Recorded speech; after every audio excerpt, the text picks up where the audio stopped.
Hi, can you introduce Hi. yourself to us, please? Hi, I'm Dr. Gretchen Petterway. Okay. So we're gonna ask some questions for the Mhm. Sisterhood Podcast for her story. So starting with the first question, every trailblazer has a story. What inspired you to start the work you're doing today? Wow. First of all, I feel like it was a divine inspiration, actually. When I was 9 years old, my elderly aunt, we called her Aunt Numpsy. I'm a country girl, but her name is Roberta Bailey. She was in her 90s and she had gout.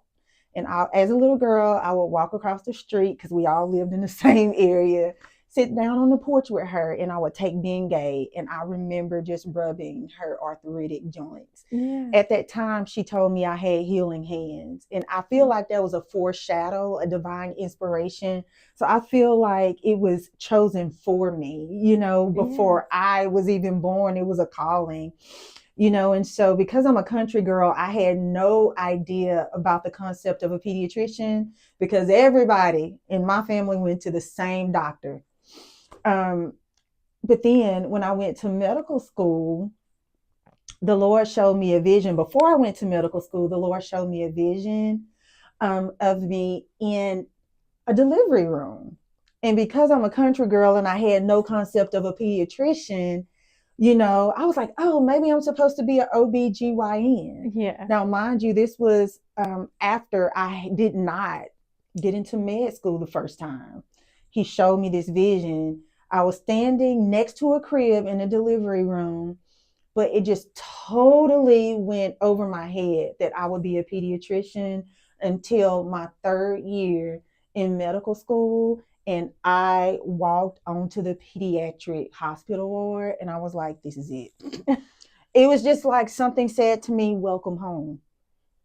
And man, pediatrics chose me. It chose me. It was divine. And so being a pediatrician has just been such a blessing. And I've been inspired to do work, honestly, through visions and dreams. My Puberty Power Purpose for Girls program, the Lord gave me that program one day when I was cleaning the house, which I hate to do. We was trying to save money, and so the lady that was cleaning wasn't cleaning anymore. My house needed to be cleaned. And I remember playing some worship music one day, and the Lord just downloaded that entire program for me, Puberty Power Purpose for Girls. Yeah. And then for the book that I've written, I Am Cool, it was the same thing. I had some childhood trauma. So I became an adult with the unhealed little girl. And I started counseling later on in life. And through my healing process, I wrote a book called I Am Cool, which encourages kids to embrace who they are. Mm-hmm. And it shows them that no matter what their circumstances may be, no matter what happened to them, that they're cool just the way they are. And I hope that that book helps kids globally to celebrate the amazing person that God created them to be. That's such a blessing. Mm-hmm. That was beautiful. Question number 2. Mm-hmm. What's a bold decision you made that people question but ended up being the right move? Oh my goodness. So, because I'm so passionate about what he's called me to do. It's like my career became an idol. I was married. I am still married. I have kids, but I just want to rewind back to this critical decision that I made, and people thought I was crazy. At the pinnacle of my career, booming practice, I almost passed out in clinic, and they rushed me to the hospital. And that's when I found out I had hypertension or high blood pressure. Mm-hmm. And so what I was having was something called a hypertensive emergency. They admitted me on the spot. I'm like, hold up, my son has a birthday coming up in 3 or 4 days. So I looked at my colleague who was the ER physician taking care of me, and she said, Gretchen, I need to admit you. I was like, oh, no. I got things to do. Go ahead and give me this medication and get my blood pressure down, write me a script, and I'm rolling out, right? Well, the rollout didn't happen. the rollout was me being admitted to the hospital with a CT scan of my heart, CT scan of my head, imaging of my heart, and then of my kidneys, trying to figure out why my blood pressure was so high. And it was because I was just overworked and I was burned out. And that's where the rubber met the road for me. And so at that point, I knew that my life was out of focus. It was out of line. Like, my career was a blessing, but I had turned it into something that was unhealthy for me. Right. And so I walked away from really the only job that I'd ever had, only full-time job I had. I'd been there for years. And I said, okay, God, I need to do something different. I need to realign my life. You know, he told me that it had become an idol. So for that reason, I said, I got to let it go. And I let it go. I walked away. Working a full-time job. And I said, you know what? I can't do this way anymore. Because even though you called me to do this, you didn't call me to do it this way. This was, unfortunately, part of my own doing, because I had created some unhealthy ways, just trying to maintain it all, being a good wife, being a good mom, and being a great doctor, especially being a Black female physician in the South. I felt like I had a point to prove. I felt like I needed to earn my seat at the table when the Lord had already paid for that seat, and I just needed to rest in the position that he had already placed me in. And so I walked away. Yeah. I walked away. People questioned it. They told me I was abandoning my patients. They said all kinds of things, but nobody really knew what was going on with me and how my health and my well-being was affected. And through that process, the Lord gave me All Things Dr. G, Faith, Family, and Pediatrics, which is my online platform. Yes.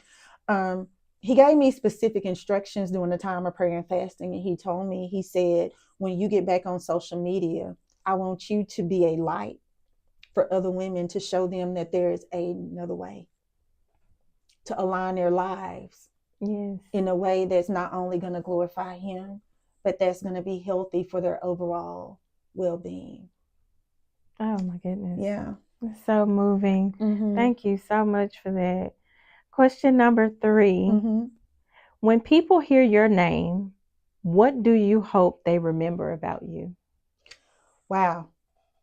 Man, that question there, if I can sum it up, I would say that I hope people will say, "Job well done." Yeah. Simple and bold. That is absolutely beautiful. And our bonus question, and our last question, what is one habit that has helped you grow mentally, spiritually, and professionally? Woo! The one habit is my quiet time, prayer and meditation. Period. Yeah. Because it's in that habit that I find direction. And I don't always get it right. Sometimes he got to reel me back on in. Because being a Black female physician in the South and taking care of patients and making sure you're making the right decisions and you're doing the best thing for not only your patients, but their families. He's given me a ministry for the mamas too. That is a heavy weight to carry. Yes. And when I am in his presence, he reminds me that I am not alone in this thing, that he is partnering with me. And as long as I have him by my side, I can do it all. But when I forget, or if life gets hectic and then I find myself striving, trying to get into my own way and strength again, that's when I find myself going down the wrong path. And so as long as I make sure I'm intentional about my time with him, it gets me through. Yeah. The answers just come. It's like he gives me divine inspiration. I wouldn't be able to do it without him. Yeah. So that's it. That's the key. to remember who he is and remember that I'm not alone and that I am in a divine partnership. Mm-hmm. You know, I'm just a vessel. I'm his steward, a manager over what he's placed into my hands. And when I keep that mindset, it frees me to operate from a place of freedom and from a place of peace, knowing that it's all good. Oh, I can't fail. I won't fail because he's right there with me. yes. Mm-hmm. All right. Can you remind us Right. again how to, one, find you on social media, about the book you wrote, Mm-hmm. and about your girls' empowerment Group? Okay. So first of all, my platform is All Things Dr. G, Faith, Family, and Pediatrics. Mm-hmm. Okay, so that is All Things Dr. G is on all platforms. Okay. And then last year, I separated out the pediatric component so that I could serve to educate online because that's where it's going. And that's at Your Faith Pediatrician. Okay. Mm-hmm. Now, when it comes to my girls group, it is Puberty Power Purpose for Girls. And you can find information on that by just going to the web and www.drgpediatrics.com. Okay. And that's when you can find information on that group as well as my book, I Am Cool. Okay. Mm-hmm. Well, we thank you, Dr. G, and thank you for so having much me. for being a part of Her Story. All right. Thank you.